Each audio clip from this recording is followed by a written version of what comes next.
नमस्कार, वंदे मातरम। मैं हूं श्यामगिरी। आप देख रहे हैं हमारा चैनल मुद्दा भारत का। मुद्दा भारत का यानी मुद्दा आपका। आज का हमारा वीडियो है उद्धव ठाकरे पर। जी, हम चर्चा करेंगे उद्धव ठाकरे के ऊपर कि अगर वो मुख्यमंत्री नहीं बने हुए होते तो क्या सरकार ये 5 साल चल सकती थी? यानी महाराष्ट्र महाविकास आघाड़ी सरकार 5 साल चल सकती थी। इसी पर हम चर्चा करेंगे हमारे सहयोगी अनिल थत्ते जी से और जानेंगे कि महाविकास आघाड़ी में क्या ऐसी कमियां थी जो कि 2.5 साल में ही खत्म होगी। सर, बहुत बड़ा सवाल है ये और हर कोई जानना चाहता है कि जो 2019 में महाविकास आघाड़ी बनी, इतना उचित था और उसमें उद्धव ठाकरे एक खुद मुख्यमंत्री बने, वो कितना उचित था? सबसे पहले इसके ऊपर विश्लेषण कीजिए। सर, इसमें इश्यूज दो हैं। जी, एक, आपने मुझे पूछा कि महाआघाड़ी बनी वो कितनी उचित, जी, वो एकदम अलग विषय है, जी। वो अलग वीडियो का ही विषय है। जी, आपने बोला कि उद्धव ठाकरे मुख्यमंत्री बने ये कितना उचित था। जी, तो अगर उद्धव ठाकरे नहीं बनते जी, तो आपके सामने कौन से विकल्प थे वो भी बताओ। आपको पूछता हूं मैं कि अगर उद्धव ठाकरे नहीं बनते जी, तो कौन कौन विकल्प थे। तो विकल्पों की भी बात करनी पड़ेगी ना अपने को। बिल्कुल, बिल्कुल, कि भाई बिल्कुल, उद्धव जी नहीं है हुए, हाँ। उद्धव जी हुए, उसका क्या परिणाम हुआ बोलेंगे हम उसके ऊपर। और उद्धव जी के बदले कौन हो सकता था? उद्धव जी के बदले में नंबर 1 पे तो शिंदे साहब भी थे, हम्म, हमारे एकनाथ शिंदे जो इस समय मुख्यमंत्री हैं। हम्म, दूसरा विकल्प था संजय राउत, तो हम्म, 50-50 चांसेस था। हम्म, तीसरा जो अनिल परब, हम्म, उनका भी चांसेस हो सकता था। हम्म, सुभाष देसाई भी थे, जो वरिष्ठ नेता जो उनके थे, हम्म, उसमें आ सकते थे।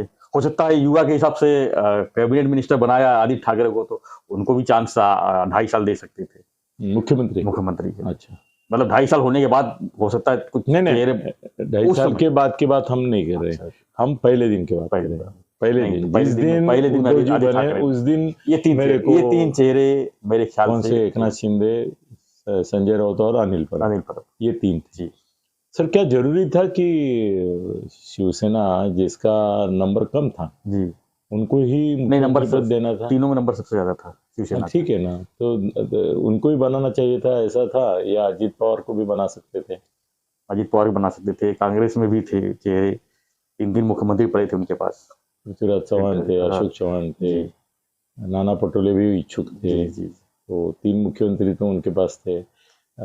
इसमें भी जयंत पाटिल थे और ये थे। बिल्कुल। तो भुजबल साहब भी थे, वो भी अपने भुजबल आप को साहब भी मुख्यमंत्री थे। मानते, क्योंकि हाँ, डिप्टी सीएम रह तो चुके। मुख्यमंत्री होने लायक लोग तीनों पार्टी में काउंट करे तो 10 के आसपास थे। तो उद्धव जी ने ये किया करके सरकार चली नहीं, जी, ऐसा आपको लगता है? तो वही वही हुआ ना, सामने तो वही आया ना। हाँ, हाँ। हम्म, तो मुझे इस सवाल का जवाब दो कि क्या एकनाथ शिंदे अगर मुख्यमंत्री होते जी, तो ये सरकार 2.5 साल के आगे चलती? बिल्कुल चलती, बिल्कुल चलती, बिल्कुल चलती, बिल्कुल चलती। उसका बिल्कुल। रीजन ये है जी। कि शिंदे साहब के पास इतनी मेजोरिटी थी, इतने लोग उनके समर्थक थे, विधायक जो उनके अंदर थे, हम्म, कि पहले नंबर टूट का तो कोई सवाल ही नहीं उठता था। हम्म, जो विधायक टूटे, 40 विधायक जो उनके साथ में, हम्म। तो बीजेपी के संपर्क में थे, क्या क्या सब स्टोरियां आई सामने, वो सब तो नहीं होता था ना। जोर से आवाज में वो सब तो नहीं होता था ना। हम्म। आप क्या मानते हैं? सर, ये सरकार गिरनी ही थी। चाहे जो मुख्यमंत्री बनता, 2.5 साल बहुत लंबी चली, इसके पहले गिरनी वो तो चाहिए कोरोना की थी। वजह से चल गई। कोरोना की वजह से चली, पॉलिटिकल सिचुएशन थोड़ी उसकी वजह से ऐसी रही कि लोग बोलेंगे अरे क्या कोरोना चल रहा है और आप सरकार बदलने की बात कर रहे हैं, ये है। क्योंकि बीजेपी का ये निर्णय ही था कि किसी भी हालत में ये सरकार टिकानी नहीं जानी है। नहीं। तो ये भी हो सकता था क्या सर कि एकनाथ शिंदे मुख्यमंत्री होते हुए भी महाआघाड़ी के बदले अपने लोग लेके मुख्यमंत्री, क्योंकि ये भजन लाल वगैरह करके दिखाया है ना सर जी, कि मुख्यमंत्री का मुख्यमंत्री ही चला गया। अभी नीतीश कुमार गए ना हाँ, गए परसों। ना। हाँ, नीतीश कुमार मुख्यमंत्री उसमें भी थे, इसमें भी है। मुख्यमंत्री थे इधर भी और उधर भी। तो आपको ऐसा नहीं लगता कि शायद जिस तरीके से एकनाथ शिंदे जी के फडणवीस से संबंध थे, बीजेपी से संबंध थे और ये थे, तो ऐसा नहीं हो सकता था कि एकनाथ शिंदे मुख्यमंत्री होने के बावजूद सरकार लेके चले जाते? और भी एक दूसरा एपिसोड हो सकता था। अजीत पवार का अगर बोलते कि तुमको मुख्यमंत्री बनाना, तुम लेके आ जाओ बाकी लोग, वो भी हो सकता था। वो भी हो सकता था। जैसे आज मुख्यमंत्री शिंदे साहब है, वैसे अजीत पवार को बोल देते अमित शाह की आ जाओ तुम मेरे पास दल बल के साथ में, कुछ यूँ बताना मत, मैं तुमको मुख्यमंत्री बना दूंगा, तो क्या वो नहीं करते? तो उसमें एक प्रॉब्लम था। अजीत दादा पवार को रोकने वाला एक बड़ा रोड़ा शरद पवार के रूप में वहां था। शरद पवार की तो क्या अनुमति यहाँ उद्धव जी नहीं थे? नहीं। तो उद्धव जी और शरद पवार की आप तुलना करते हैं? नहीं, बिल्कुल नहीं। ये तो योर की टेकड़ी है उद्धव जी, वो तो हिमालय है। उनकी क्या तुलना करेंगे? उनकी जो ताकत है अपने पार्टी में लोगों को रोकने की, और सबको जो ताकत है, इनके पास तो उनके आंखों के सामने 40 चले गए, 13 चले गए, कुछ नहीं कर पाए। जो आज बैठे हैं बाजू में, वो कल नहीं है, वहां चले गए। वो भी जाएंगे। नहीं, तो उद्धव की तो उस समय हाँ, तो पहले तो एक साथ 40 तो नहीं गए ना, हाँ ना, पहले 14-16 ऐसे। अरे उनको जो आज दिख रहे कल वहां दिख रहे थे लड़ो लड़ो लड़ो, वही पहले भाग गए। 2 जन मनाने के लिए गए, वहीं रह गए। तो उद्धव जी और शरद पवार की तुलना नहीं होती थी। और अजीत दादा को पवार साहब बनने नहीं देते थे किसी भी हालत सर, इसमें पवार साहब का ये नहीं आता ना, अगर अजीत पवार के अंदर इतना दमखम है, इतनी मेजोरिटी अगर है, तो अमित शाह को दे देते थे कि भाई आ जाओ। अजीत पवार अगर हमको मुख्यमंत्री बनना है तो हम तो कुछ भी करेंगे। तुम करोगे, अजीत दादा नहीं करेंगे। मैं अजीत पवार समझ लो, नहीं करेंगे। क्यों नहीं करूंगा? मुझे मुख्यमंत्री अगर बनना है तो करूंगा। नहीं बनना है तो भी नहीं करेंगे। सर, उनको इतनी बार अपमानित किया गया, उप मुख्यमंत्री नहीं बनाया। जब मुख्यमंत्री बनाने की बारी थी तब वसुलासराव देशमुख को बनाया पवार साहब ने, और इनको नहीं बनाया। क्या किया इन्होंने? चुपचाप बैठे कि नहीं, उप मुख्यमंत्री बनाया, मंत्री दिया गया उनको, मंत्री पद दिया, बैठ गए। वो हिम्मत है ना वो पवार साहब के खिलाफ जाने की, वो अजीत दादा में 0 है। वो तो अभी दिख गया है।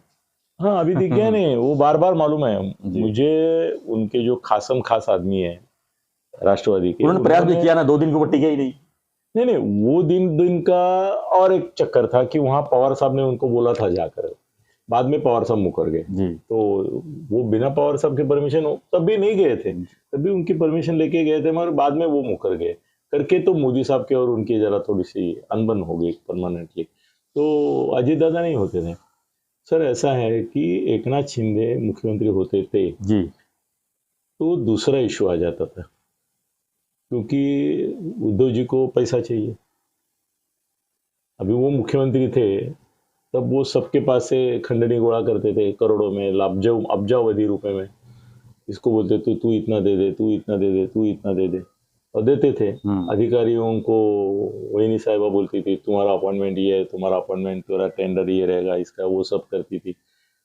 सर, वो उनका ठाकरे फैमिली का एक खासियत है। मैं वो पहले से देख रहा हूँ। बाला साहब ठाकरे भी मनोहर जोशी को फोन करते थे कि मैं ये अग्रवाल को, कभी मराठी नाम नहीं आता था उनके मुंह से, मैं आहूजा को भेज रहा हूँ, मैं ओबेराय को भेज रहा हूँ, मैं सब नॉन महाराष्ट्रियन जितने थे पैसे वाले, उनकी नाम वो बोलते थे, इनका एक काम है वो कर दो। तो वो जो भी नॉन महाराष्ट्रियन उद्योगपति थे वो देखते थे कि बाला साहब ने मनोहर जोशी को बोल दिया है ये काम करो, तो टुनु जाते थे और बोलते थे, वो गलती पहली यही करते थे, बोलते थे बाला साहब ने बोला है। मनोहर जोशी थे, वो चाणक्य थे, वो ऐसा देखते थे, बोले तुम्हें मातोश्री बनून आले पण इथे पिताश्री बसलाय। तो उनका तुमने देख लिया होगा, वो तुम जानो, मेरे को बताओ भी मत, मेरा क्या वो बताओ जी। और काम तभी होगा जब मातोश्री के साथ पिताश्री खुश रहेंगे। या तो क्या करते थे, वो ज्यादा शानपना कर रहा है ना, तो क्या करते थे, नीचे अधिकारी को बोलते थे कि ऐसा एक रिमार्क इसके ऊपर रख दे कि जिसकी वजह से काम होगा ही नहीं, और नहीं होता था। फिर वो रोते हुए बाला साहब के पास जाते थे, बाला साहब फोन करते, अरे पंत तुम्हाला मी ते सांगितलेलं काम झालं नाही साहेब, ते खालच्या अंडर सेक्रेटरीने असा रिमार्क मांडून ठेवलाय की ते हालताच येत नाही, आपण जाऊ जेलमध्ये, इतकं ते वाईट झालंय। मग काय करताय? नहीं साहब राहू दे, थोड़े दिवस वाट बघू दे, ये करते थे वो। सर, शिंदे साहब को मुख्यमंत्री होने के बावजूद उद्धव जी रोज सुबह शाम, वो तो बाला साहब थे और ये मनोहर जोशी थे, दोनों सीनियर थे। उद्धव साहब तो इनको गुलाम ही समझते थे कि मैंने रखा है, रखेल रखते हैं ना जी, वो उनके दिमाग में वैसा ही रहता था कि मैंने रखा है इनको मुख्यमंत्री। मुख्यमंत्री का सम्मान मान ये नहीं देते थे। अरे एकनाथ, ते आपला तो हा आहे शाह, तो गोयंका, तो अमुक, तो तमुक, सब वो भी नॉन महाराष्ट्रीयन नाम, ते त्यांचं करून टाकायचं आता आणि मला कळवायचं झालं म्हणून. सर मनोहर जोशी उसमें खोड़े डाल सकते थे, एकनाथ जी नहीं डाल नहीं डाल सकते थे. तो एक एक काम पे ऊपर सिग्नेचर करते करते उनको ध्यान में आता कि ये मैं और एक स्कैम में फंस गया, और एक स्कैम में फंस गया, ये उद्धव जी कल सरकार गंवाएंगे, मेरी इंक्वायरी चालू होगी, मेरा लालू प्रसाद यादव हो जाएगा. मैं अंदर जाऊंगा. ऐसा होता ही था. होता ही था, होता ही था.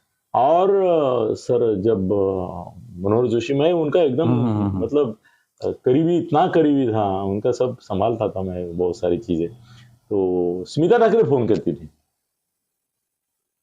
पंत हे काम झालं पाहिजे, नाहीतर मी बाळासाहेबांकडे तक्रार करेन. उसकी तो ये थी ना, अधिकार था उसका. बिल्कुल. तो वो धमकी देती थी, बाला साहब को फोन करूंगी मैं, फिर बाला साहब और तुम देख लेना. अभी वो स्मिता ठाकरे थी, यहाँ पे रश्मी ठाकरे का फोन शिंदे साहब को आता था की हे काम झालं पाहिजे, टेंडर अमक्याला दिलं पाहिजे, माझं बाकी बोलणं झालेलं आहे. संपला विषय. संपला. मतलब रश्मि ठाकरे स्मिता ठाकरे की जगह लेती, उद्धव जी बाला साहब के बदले और गंदे तरीके से उनको रेटते थे. उस समय सर राज ठाकरे के भी फोन जाते थे मनोहर जोशी की ते बघा पंत करून टाकायचं. तो उद्धव से ज्यादा स्मिता, स्मिता से ज्यादा राज उस समय राज करते थे. इस बार आदित्य थे. हे आदित्य, वो मी त्यांच्याशी बोललेलो आहे, ते सगळं करतायत आपल्या पार्टीसाठी, ते तेवढी सही करून टाकायची, सही करून टाकायची. सर ये मुख्यमंत्री नहीं थे, ये इसके मंत्री थे ना, रबर स्टंप बोलते हैं वो. हाँ, रबर नहीं, वो क्या होता है था सर, उनको वो मैसेज आता था कि उनका ये IAS अधिकारी बदली हो गया. वो वहीनी साहब वहां से उद्धव को बोल के बदली कर देती थी. फिर आता था शिंदे साहब को, ये टेंडर इतने करोड़ का फलाने आदमी को दिया गया. ये तो ऐसे बैठे थे मूकदर्शक शिंदे साहब कि इधर से माल आ रहा है, उधर माल जा रहा है, उधर से माल आ रहा है, इधर जा रहा है. मालूम पड़ता था. हाँ, अरे नीचे खोखा भी नहीं गिर रहा था, कंटेनर के कंटेनर जा रहे थे उद्धव जी के पास, पैक होके. तो वो कुछ नहीं कर पाते थे एज ए मिनिस्टर ऑफ नगर विकास. और ये उनके अंदर तभी से जलन हो रही थी भाई. वो मंत्री थे तब भी उनको इतनी परेशानी थी, वो कई बार बोलते थे मुझे मंत्री पद चाहिए नहीं, इसका कोई उपयोग ही नहीं है. तो वो बीजेपी के साथ जाते ही थे. ये मतलब सरकार गिरनी थी. मुख्यमंत्री अगर एकनाथ शिंदे होते तो भी ये सरकार गिरनी ही थी. ये याद रखो. आप जो समझते हैं कि उद्धव नहीं होते और दूसरा कोई होता तो चिट्ठी थी, है एकनाथ शिंदे बगावत करते ही थे. फडणवीस उनके ऊपर पूरा मायाजाल बिछा के रखे थे. ये क्या जिंदे, ये अमिताभ बच्चन बोलता है ना नटवरलाल में, ये जीना भी कोई जीना है लल्लू. तो ऐसी हालत हो गई थी एकनाथ शिंदे की, ये जीना क्या है, कोई जीना, मुख्यमंत्री तो है लल्लू. तो ये गल्लू को तुम सबक सिखाओ. तो वो बाहर पड़ते थे बीजेपी के साथ. तो सरकार गिरनी थी. अभी शरद ये तुम्हारा संजय का मुंह जो है वो मराठीमध्ये आम्ही इंगळी बोलतो, इंगळी, विंचू, स्कॉर्पियन, उसकी नांगी है. कोई मंत्री उसके पास जाता था, बोलता था तुम्ही किती पैसे खाल्ले याच्यामध्ये, तुम्ही काय पैसे खायला बसले का लोकांची कामं करायला बसले. संजय का स्वभाव टेढ़ा ना, न खाऊंगा न खाने दूंगा. हाँ, वो अगर मंत्री बनता था मुख्यमंत्री तो वो खाने नहीं देता था इनको. फिर ये उद्धव जी के पास रोते हुए जाते थे, सर तुम्हाला द्यायला पैसे काढत होतो आम्ही, 50 कोटी देणार होता तो, त्यातले 40 तुमचे होते, 10 आमचे होते. ते राऊत साहेबांनी मुख्यमंत्री म्हणून थांबवलं, तुमचे पैसे गेले, आम्हाला काय करूच देत नाही, मग आम्ही तुमचं कसं करणार, तुम्ही तर सांगता इतके आणून द्या तितके आणून द्या. संजय राउत काय करत नाही. और उल्टा ये भी बोल देते थे सुनील राउत बहुत कुछ करता है, उसको अलाउड करता है. तो संजय राउत के खिलाफ बगावत उद्धव के नेतृत्व में होती. हो. मतलब कोई भी स्थायी भूमिका में कोई नहीं दिख रहा है. उद्धव देखता था कि मैं बीजेपी के साथ जाऊं और इसकी संजय की सरकार उड़ाऊं, क्योंकि वो शरद पवार का आदमी जी. और हमेशा उसके मन में डाउट था कि पवार, और वो भी मुख्यमंत्री बनता ना सर तो राष्ट्रवादी का ही मुख्यमंत्री होता था. फिर राष्ट्रवादी पवार साहब के ही काम करता था, अजित दादा के ही करता था, भुजबल के ही करता था, जयंत पाटिल के ही करता था. वो शिवसेना वालों को हेट करता है. मैं आज बड़ी बात बता रहा हूँ, जी। शिवसेना का जितना नेता है ना उनको हेट करता है, वो बोलते साले खा खा के, वो जड़ू बोलते हैं मराठी में, तो उसको हिंदी में क्या बोलते हैं मालूम नहीं, वो रक्त शोषती है, ऐसा क्या बोलते हैं उसको, जोंक, हाँ? जोंक, जोंक बोलते हैं, हाँ, वो खून चूसता है, खून चूसता है, रबर वो जैसा क्या- बड़ा हो जाता है, हाँ जोंक, हाँ, तो संजय की भूमिका ये थी की हमारे मंत्री जो आहे जोंक वो आहे. जळू आहेत, एकदा चिकटले की त्याचं रक्त सगळं काढून घेतल्याशिवाय सोडत नाही, फक्त एवढाच फरक आहे ते रक्त जाऊन तिकडे पिशव्या भरतात. तो उसके मन में जितना गुस्सा है ना शिवसेना के नेताओं के प्रति, जी, इतना शायद किसी के मन में किसी के प्रति नहीं होगा. मतलब उद्धव को वो भी तो नहीं होगा. सबकी बैंड बजाने पे तुला था, अगर मुख्यमंत्री बनता तो उसके खिलाफ बगावत करते थे और वो उद्धव जी करते थे, और फिर संजय बोलता था मेरी शिवसेना असली. सर सरकार गिरनी थी, गिरनी थी, कोई भी होता चेहरा, कोई भी होता, और मतलब उनका कुल मिला के निर्णय, बीजेपी के साथ ही जाना था, उनको जिसको निर्णय जो जाना उनका जो था 2019 में कि सीएम बनाओ, वो गलत निर्णय था.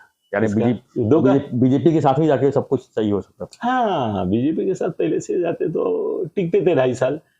सर और आज इतनी फैसियत भी नहीं सर थी. बीजेपी की ट्रेजेडी देखो, हाँ. फडणवीस की, कि वो 2.5 साल शिवसेना को देने के लिए तैयार नहीं थे, आज 5 साल अभी दे दिए. 5 साल शिवसेना के पास. अब पहले 2.5 साल उद्धव का हो गया, अब ये 2.5 भी कहा तुम्हारा बीजेपी का, ये तो शिवसेना का है. बिल्कुल बिल्कुल बिल्कुल. और सर ऐसा है कि कल अगर कुल मिला के बीजेपी ने ज्यादा शानपना किया, हाँ. सर एक बात आज बता देता हूं, किसी ने नहीं बताई है, एकनाथ शिंदे जैसा बुद्धिमान, कर्तृत्ववान और खतरों का खिलाड़ी, ओह, सर वो वहां से निकाला खतरों का खिलाड़ी, तो देखो ना उसने बैंड बजा दी इसकी. सर कल अगर बीजेपी वाले ज्यादा शैनपना करते हैं, अभी कल डोंबिवली में उन्होंने ठराव पास किया कि श्रीकांत को सहकार्य नहीं करेंगे, बीजेपी का वहां पर कुछ चालू हो गया है. नया मीटिंग लेके उन्होंने बोला, और इधर संजय केळकर महापालिका के ऊपर चढ़ता रहता है, जो महापालिका एकनाथ जी के सब अधिकारी उनके हैं. तो एकनाथ जी का जिस दिन सर घूम गया ना, वो सर ऐसा कॉम्बिनेशन पैदा करेंगे कि बीजेपी फिर सत्ता के बाहर जाएगी और चुनाव हो जाएंगे, और चुनाव में मुख्यमंत्री के तौर पर फिर शिंदे आएंगे, मगर वो बीजेपी और इसके शिवसेना उनकी जो है उसके मुख्यमंत्री नहीं रहेंगे, वो महाविकास आघाड़ी मुख्यमंत्री बनेंगे, और उद्धव जी वहां टाल छिपड़ी करते रहेंगे. तो बहुत बड़े धोखे दिए, आज धक्के दिए मैंने. बिल्कुल बिल्कुल बिल्कुल. चलो ये हो जाए बताना जरूरी था. ये अंदर की बात है, अंदर की जितना भी बात हमने आज है, ये डिस्कशन अनिल किया पटेल है, के सिवा कोई बता नहीं सकता है. जो हमने डिस्कशन किया है कि पर्दे के पीछे क्या क्या हो रहा है, क्या हो रहा है. यार कोई मैं इनमें से किसी को बताऊं ना मेरे को धमकी देने के लिए, मेरे लिए वाई सिक्योरिटी वेट कर रही है, मगर नहीं ले रहा हूं. कोई धमकी नहीं है ले आपको. धमकी नहीं आ रही है. आपका प्रोटेक्ट मैं हूं ना, मैं प्रोटेक्ट हाँ क्या बात है. वो कृष्ण जो एक कथा आपके लिए सुनाता हूँ अभी. आप बोले ना मैं हूं करके नहीं होता है. सर जब महाभारत युद्ध समाप्त हुआ तो अर्जुन ने रिस्पेक्ट देते हुए कृष्ण जी को बोला, भगवान कृष्ण आप उतर जाओ, बाद में मैं उतरता हूँ. तो कृष्ण बोले कि नहीं तुम पहले उतर जाओ, बाद में मैं उतरता हूँ. तो बोला मैं शिष्य हूँ. बोले छोड़ो उतरो. तो नीचे उतर गए. बाद में कृष्ण जैसे उतरे वो रथ जल गए. तो अर्जुन ने पूछा ये क्या हुआ. बोला मैं वहां था करके ये सब जो अस्त्र शस्त्र सोड़े थे तुम्हारे ऊपर, मंत्र तंत्र किए थे, उससे तुम बचे मेरी वजह से. जैसे मैं उतरा जल गया. मैं अगर पहले उतरता था तो तुम जल जाते. तो वैसे ही हमारे श्याम, अरे श्याम ही हो आप. श्याम श्री कृष्ण का ही नाम है. तो ये मेरे रथ के ऊपर का श्याम है. जब तक वो नहीं मैं नहीं उतरता, मेरे पीछे ही वो उतरेंगे. इसलिए चलो मेरा बचाव पक्का, मेरे को वाई की जरूरत नहीं. हम आपका सारथी हैं. हम आपको बचाते रहेंगे. कोई धमकी नहीं देगा, कोई आपको वाई की जरूरत नहीं है. नहीं ठीक है, चलो जिसको वाई चाहिए अपना ले ले. और सर ये भी बात है, धमकी देने वालों को 15 मिनट के अंदर मेरी यंत्रणा है वो छोड़ के उसके घर में दाखिल हो जाएंगे लोग, कहीं भी हो. चलो सर आज मजा आ गया. लेकिन हमारा चर्चा यही था कि क्या उद्धव ठाकरे अगर मुख्यमंत्री नहीं बनते तो क्या महाविकास आघाड़ी 5 साल चलती. नहीं, इसी पर विश्लेषण कर रहे थे. आपने विश्लेषण पूरी तरह सुना होगा तो आपके दिमाग में कुछ चल रहा होगा, तो उसका प्रतिक्रिया हमें कमेंट बॉक्स में जरूर लिखिए. और हमारा जो चैनल है सब्सक्राइब अगर नहीं किए हो तो सब्सक्राइब कीजिए, क्योंकि रोज हम जो है किसी न किसी मुद्दे पर अंदर की बातें करते हैं जो आपको कहीं भी वीडियो में देखने को नहीं मिलेगी या टीवी में देखने को नहीं मिलेगी. तो हमारा चैनल आप देखते रहिए, बने रहिए हमारे साथ. मुद्दा भारत का. धन्यवाद. जय हिंद, जय महाराष्ट्र.